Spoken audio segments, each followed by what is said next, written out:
Good morning.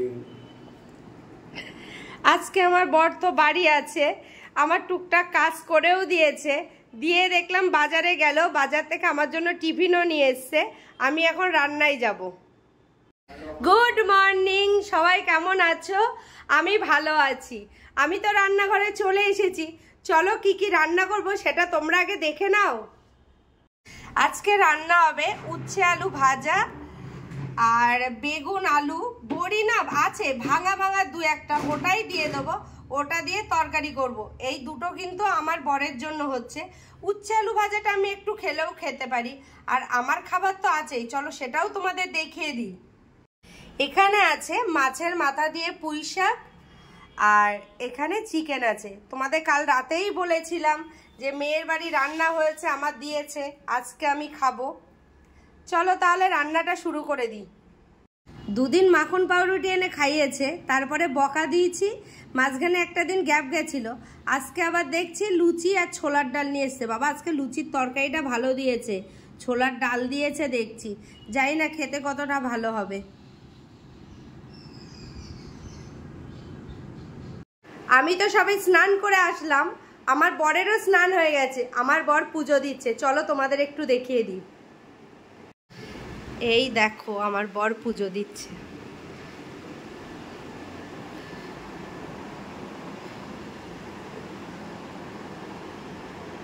আমার বর তো পুজো দিচ্ছে, এবার খেতে দেবো, তার আগে তোমাদের রান্নাটা দেখিয়ে দিই। উচ্ছে আলু ভাজা আর বেগুনের তরকারি, এই দুটো কিন্তু ওর রান্না কমপ্লিট। আর মিট সেভের এই মাথায় আছে আমার চিকেন আর মাছের মাথা দিয়ে পুঁই শাক। আমি এখন খাবো না, আমি একটু পরে খাবো, যেহেতু আমি টিফিন খেয়েছি, ওকে খেতে দেব। আর জানো তো আজকে কি মেঘ, যেমন মেঘ করেছে তেমন জোরে জোরে মেঘ ডাকছে, ঠিক আগের দিনের মতো ভীষণ মেঘ ডাকছে। জানি না বৃষ্টি হবে, কেমন বৃষ্টি হবে কি বৃত্তান্ত, কিন্তু একদম পুরো অন্ধকার হয়ে গেছে আর তেমন জোরে জোরে মেঘ ডাকছে। দুপুরে তো ঘুমিয়ে গেছিলাম, কি যে ওষুধ দিয়েছে ডাক্তার, খেলেই শুধু ঘুম পায়। মানে সারাক্ষণ যদি আমি ঘুমাতে পারি খুব ভালো হয়। মানে আগে যেমন আমি দুপুরে ঘুমাতামই না, আর এখন এই ওষুধ খাওয়ার পরে না শুধু ঘুম পায়। রাতেও ঘুমিয়ে পড়ি তাড়াতাড়ি, এইদিকে দুপুরেও মানে ফোন দেখতে দেখতে যে কখন ঘুমিয়ে পড়ি নিজেই টের পাই না। বসে থাকতে থাকতে এক সাইডে হয়ে ঘুমিয়ে পড়ি, মানে এইরকম একটা অবস্থা মানে এই ওষুধটা খাওয়ার পরে। আর আমি তো এত ভিডিও করেছি, তোমরা দেখেছো, সন্ধ্যাবেলা আমি বাড়িতে কিন্তু খুব একটা তেলে ভাজা আনিও না, খাইও না। আজকে দেখি হঠাৎ আমার বর সিঙ্গারা নিয়ে এসেছে, তাও আবার দুটো, যেটা আমি মোটে পছন্দই করি না, তাও আবার দুখানা সিঙ্গারা তো খেতেই পারবো না, একটাও খেতে পারবো না, তার দুটো তো অনেক বড় কথা। যাই হোক নিয়ে এসছে হাতে করে, একটুখানি অন্তত খাই। হঠাৎ কি মনে হলো ঘরে অনেকটা দুধ ছিল, ভাবলাম একটু পায়েস করে ফেলি, আর ঘরে খেজুরের গুঁড়ো আছে অরিজিনাল, তাই একটু পায়েস করছি।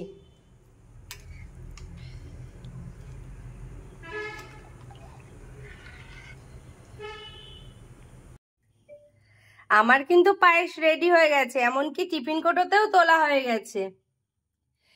এই দুটো টিফিন কোটো আমার মেয়ের বাড়ি যাবে, আর এটা আমার জন্য থাকবে, আমি একা খাবো, আর ওরা তো অনেক মানুষ, ওই জন্য ওদের দুটো টিফিন কোটোতে দিলাম। কেমন হয়েছে একটু জানিও।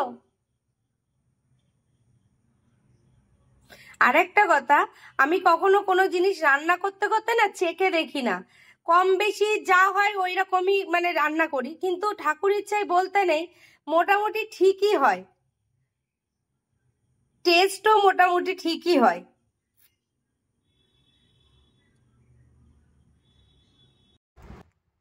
তোমরা তো দেখলে আমি পায়েস করছি, পায়েসটা আবার টিফিন কোটোয় তুলেও রাখলাম, আমার জন্য একটা টিফিন কোটো, মেয়ের বাড়ির জন্য দুটো টিফিন কোটো।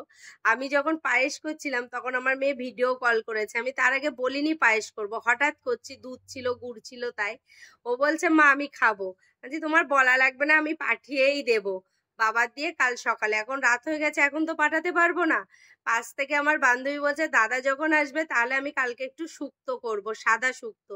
ওর যে সাদা শুক্তোটা করে এত ভালো খেতে হয়, মানে কি বলবো, খুব সুন্দর খেতে হয়, আর আমার বরের খুব প্রিয়।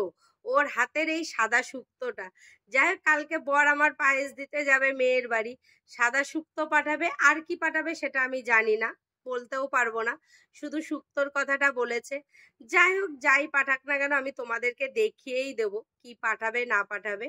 আর এখন কিন্তু অনেকটাই রাত হয়ে গেছে, আমার খাওয়া দাওয়াও কমপ্লিট, সব কিছু কমপ্লিট, আমি বিছনাতে চলেও এসেছি, শুয়ে পড়বো।